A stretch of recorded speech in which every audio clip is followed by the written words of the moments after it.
Salam sejahtera, saya Norumi Anna Louis. Saya akan bentangkan bahagian pengenalan dan sejarah Kubu Ema Kanawit. Pengenalan, Malaysia merupakan sebuah negara yang kaya dengan tempat-tempat bersejarah. Tidak kalah lagi, Sarawak salah satu tempat yang mengalami zaman penjajahan dari keluarga Brooke. Banyak tempat pelancongan di Sarawak yang telah dijadikan sebagai tapak warisan negara di bawah UNESCO.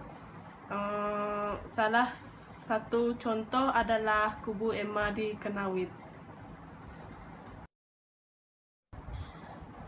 Seterusnya, sejarah kepada Kubu Ema Kanawit.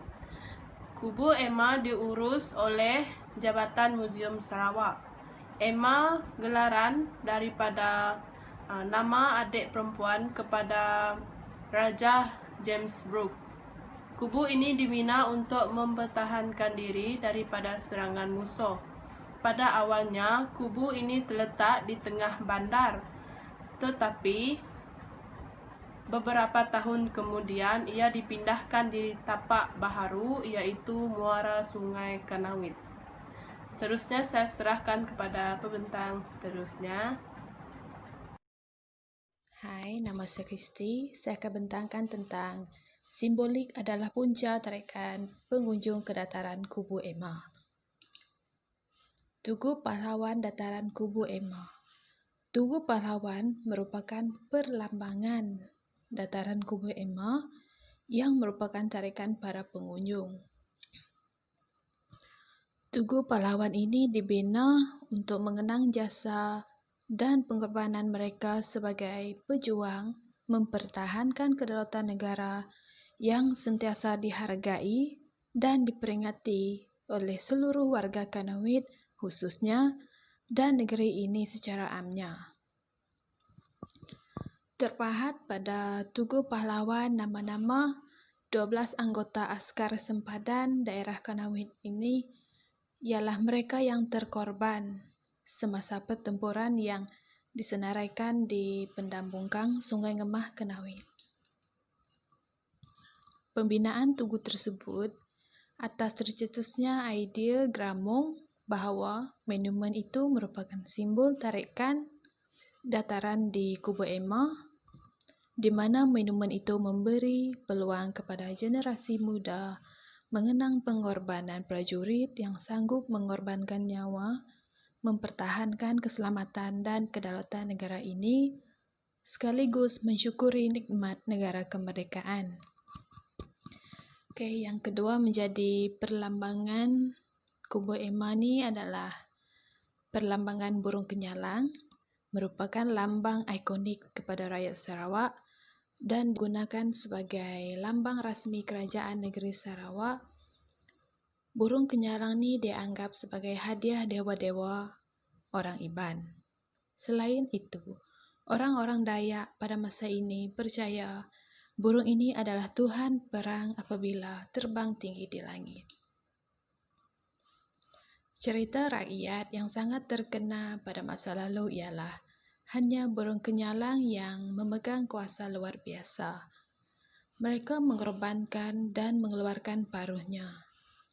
Paruh yang berwarna oranye ke kuning-kuningan dengan bentuk yang sedikit melengkung itu sekali diukir dan dipakai sebagai kalung atau rantai dikatakan boleh mengawal orang lain. Terima kasih.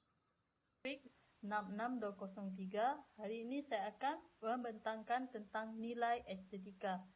Jadi perkataan estetik sebenarnya berasal daripada bahasa Yunani kuno iaitu estetis yang bererti tanggapan. Jadi istilah estetik telah diberikan makna baru yang membawa maksud estetika penghakiman iaitu menilai dan merasa serta menghayati sesuatu dengan mendalam.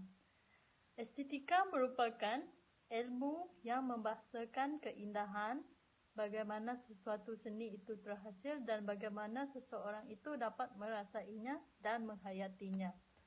Daripada Kubu Ema ini kita dapat melihat sendiri nilai estetika daripada dataran kubu ini, yang telah pun diberikan wajah baru dan dijadikan sebagai satu mercu tanda.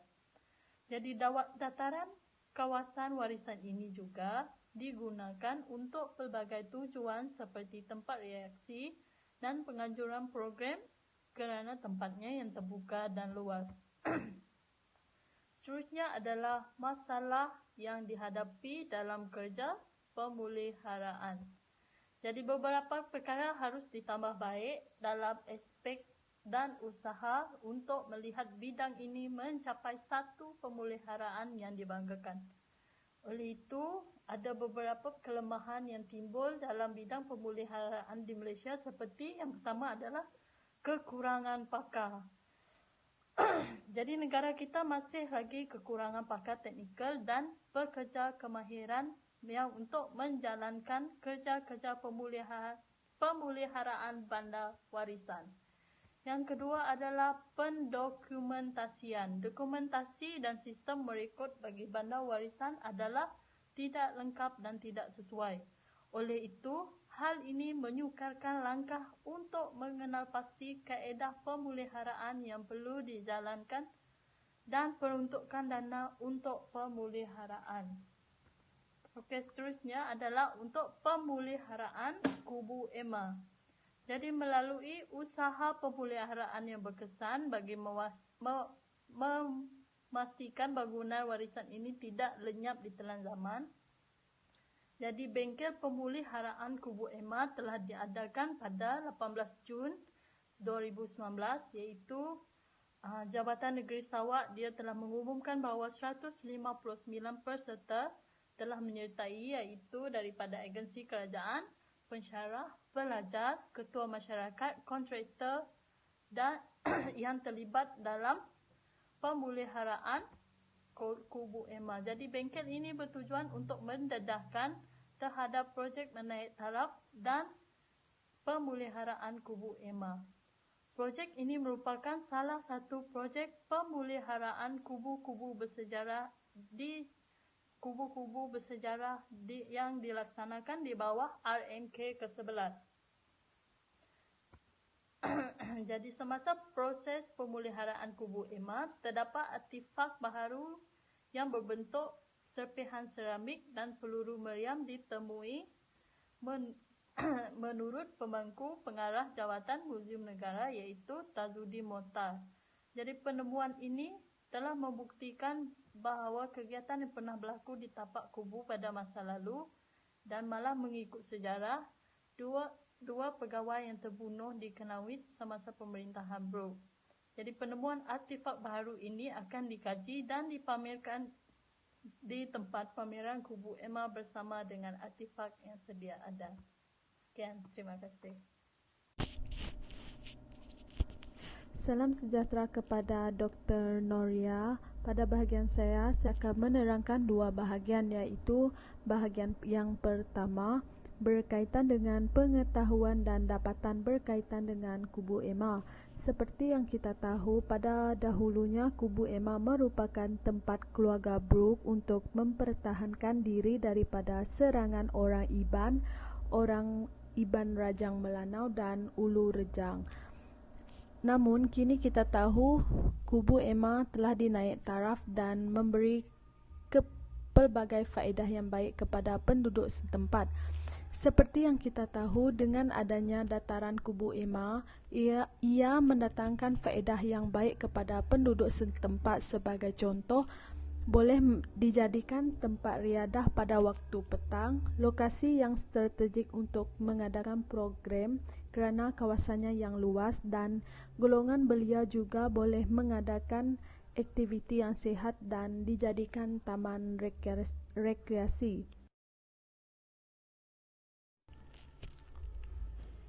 Okey, seterusnya pula berkaitan dengan impak pembangunan kubu Emma terhadap negara. Sudah pasti yang pertamanya ia meninggalkan kesan yang positif terhadap ekonomi negara, sama ada daripada sektor perhotelan, sektor penerbangan ataupun kemudahan awam.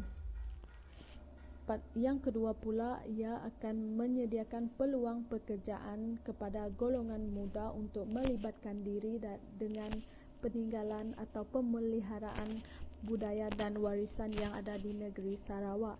Dan yang ketiga pula, memberi impak kepada masyarakat setempat dengan kedatangan pengunjung ke Kanawit. Pengenalan budaya atau warisan akan melebih luas, sama ada daripada makanan, pertuturan ataupun budaya pemakaian akan diperkenalkan kepada orang luar dengan lebih jelas. Sudah pasti dengan kewujudan Kubu Emma ini mendatangkan kesan yang positif kepada penduduk Sarawak ataupun penduduk yang berada di sekitarnya. Okey, itu sahaja daripada saya dan akan diteruskan dengan pembentang yang seterusnya. Kesimpulannya, setiap kubu di Sarawak mempunyai khazanah penyimpanan sejarah yang tersendiri. Dalam tajuk ini telah dijelaskan berdasarkan simbolik, nilai estetik, pengetahuan dan impak kepada pembangunan ekonomi. Sekian, terima kasih.